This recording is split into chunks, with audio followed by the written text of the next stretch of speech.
Alright, I wanted to put a new segment on my YouTube channel called Reading Lame Articles. Well, put a little bit more diversifying into my YouTube channel. I believe this is a great opportunity to expand it to greater lengths, and it'll be like a little segment I do almost every week. I'll do it every now and then whenever I want to, I guess. But I wanted to start off with this one little thing, because I just saw it pop up, and you know, might as well. It was just updated for January 6th, and I believe it's a great idea to review it. This is an article from CNN. I will have the link in the description of this video before you guys even start. Before you guys comment like, where is it? I want to see this. See if this is true. Well, I'll even say the author of it. Where is it? Author.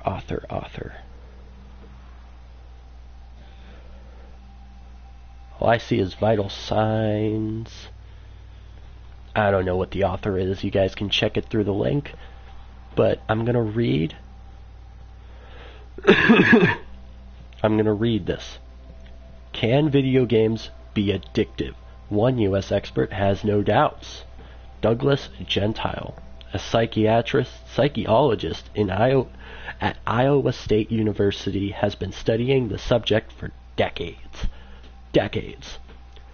Video games, decades. I'm sorry. I don't care how many of you lame-ass geeks want to say the NE64 is gaming. No, it's not.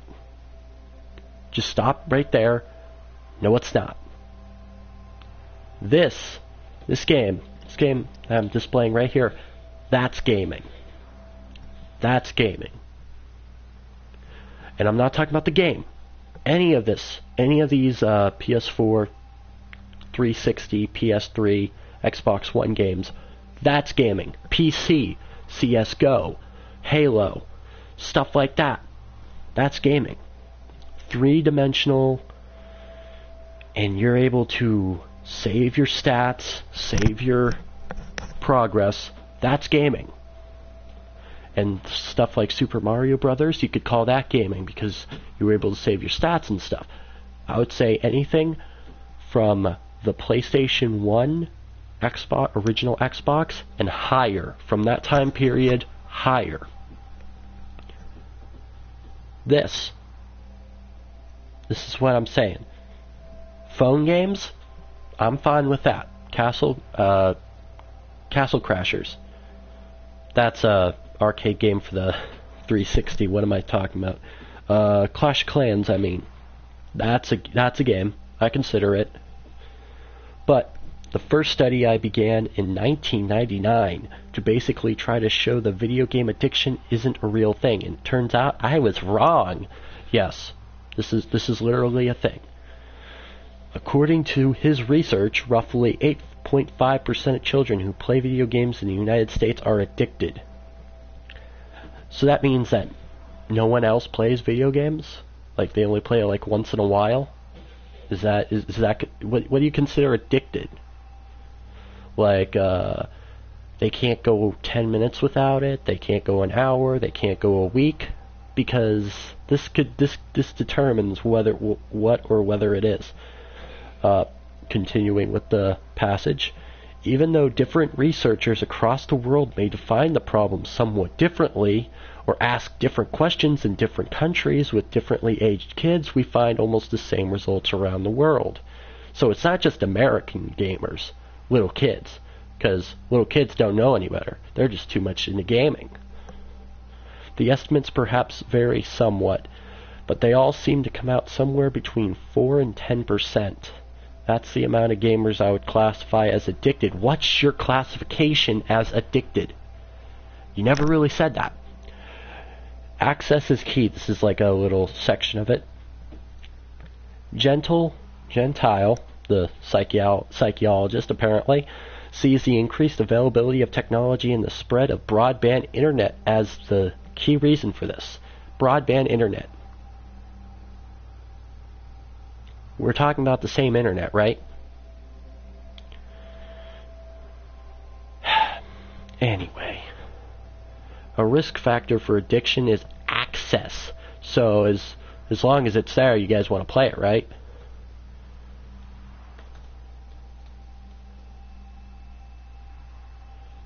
Right?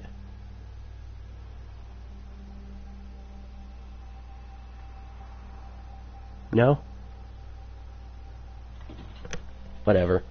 It's really hard to get addicted to drugs if you can't get them. Yeah, I can see that. It's pretty true. This is why we're seeing internet gaming disorder becoming a bigger problem, because now not only has everybody got a computer and almost everybody has a video game system in their home, but now you've got a cell phone and you got games on it.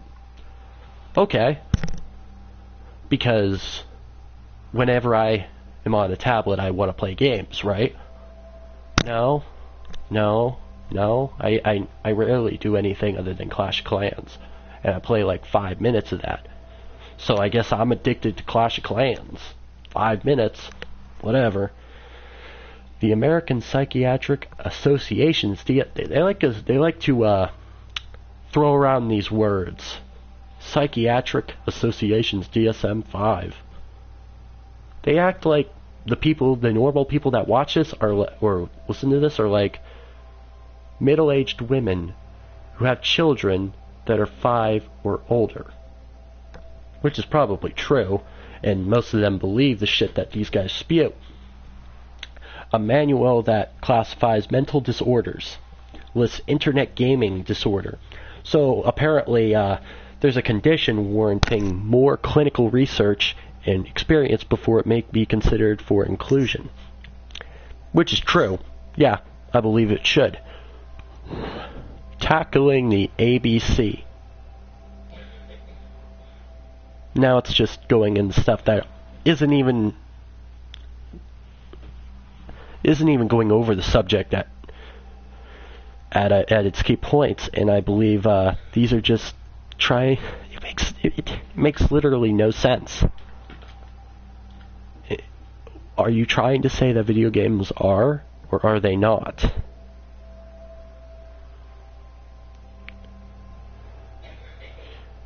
Apparently these rewards are unpredictable. Not knowing when the next reward will come keeps some players in the game. In short, they carry on gaming even though that they haven't received an immediate reward. This is what you call an incentive. It's not an addiction. It doesn't include addiction. I'll even take a recent game, Advanced Warfare. There's these things called supply drops. They drop around 30 to 45 minutes between each drop. So, people play this allotted time so they can get a drop, so they can get a gun that they might or might not want, and then, if they don't, they continue to play until they get that drop, and then use that gun for an allotted period of time until they are done with that gun, and then they try to get more guns. What this means is you play more. Video game companies, if this is a disorder, then why aren't they getting fined for this? Because this is what every video game does. It's supposed to drag in more viewers for a longer period of time. It's supposed to give people a reason to play the game. If you don't have a reason to do anything, why would you do it? Why would you do your job?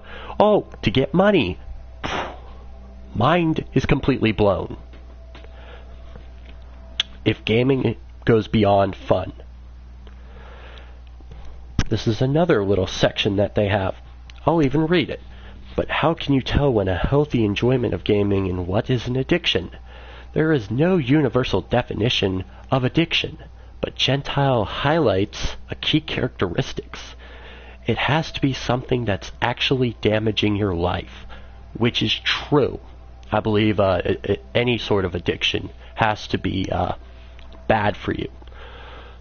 Well, to a certain extent. I believe there are certain addictions that are not bad for you, but they will definitely ruin you. depending on certain things, of course. I guess he analyzed a certain person called Griffin Matthew. Nice name, from Southern California, 16.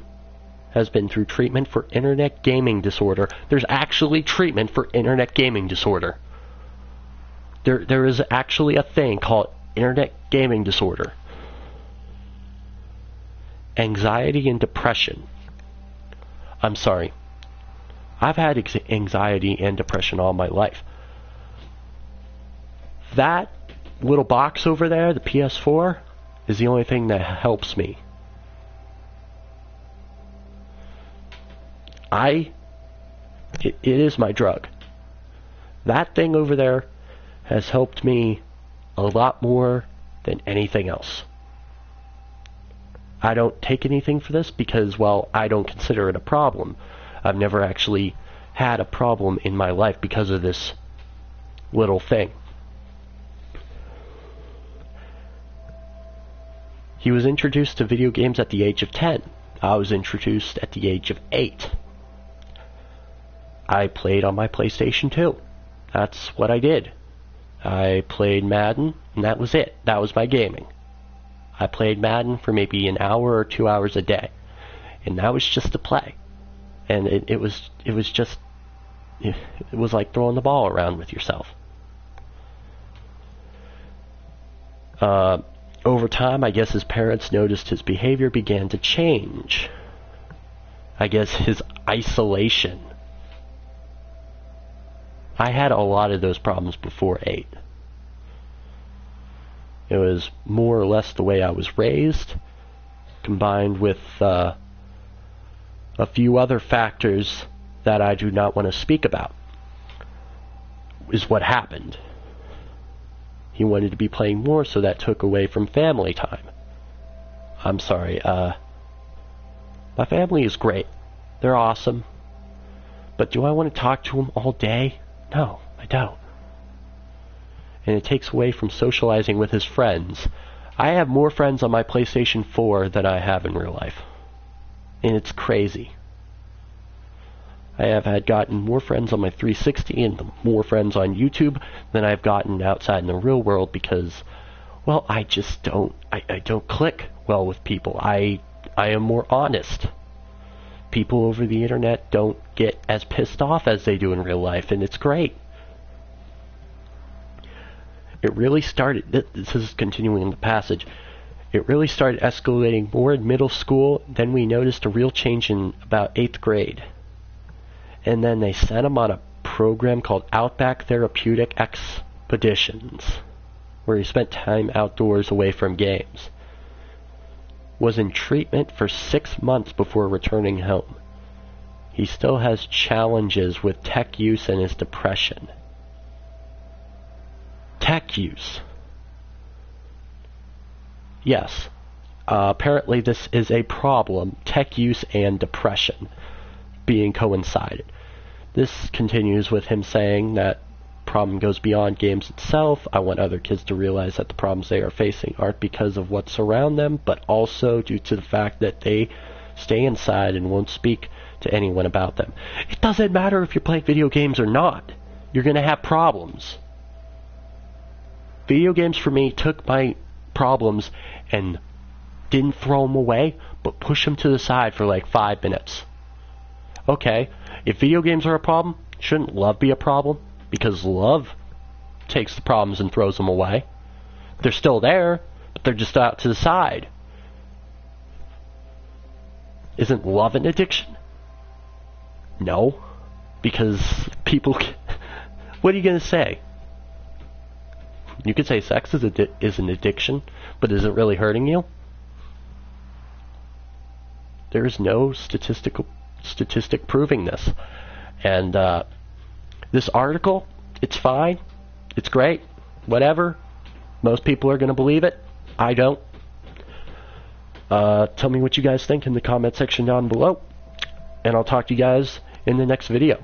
So yeah.